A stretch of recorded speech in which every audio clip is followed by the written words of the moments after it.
ለምሳሌ ስለ ጠፋችው ልጅ መርካዝ ክሊታ ወይም ደግሞ የአዲስ ገቢዎች መኖሪያ ባለፈው ዓመት ወጥታ የቀረች የ9 ዓመት ልጅ እስካሁን ድረስ አልተገኘችም። 2 ዓመት ሆነ እና ስለዚህ እንደው ምን የምትይው ነገር አለሽ?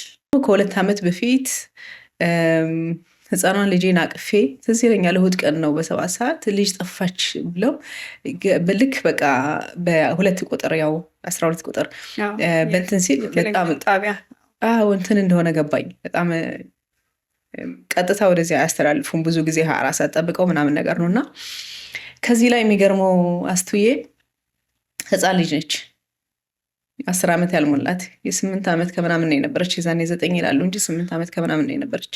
9ኛን እንኳን አላካበረችም። እና ካለችበት ከመርካዝ ክሊታ አዲስ ገቢ ወላጆች እዛ ተሰርቃ ከ2 ዓመት በላይ እስራኤል እንግዲህ በጣም ኃይለኛ ሀገር ነች። ኃይሏን እናውቃለን። የአይጥ እንዴት ነው የዝንብ ጠንባሳ ማግኘት የምትችል አይነት ነች።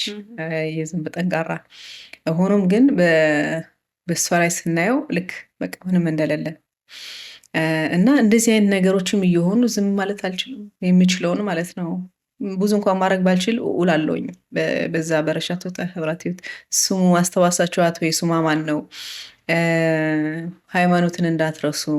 እግዚአብሔር ይመስገን በእውነትም የህብረተሰቡ ሁሉም ያውቃታል። አሁን ሃይማኖት ስትይ የማያውቃት የለም።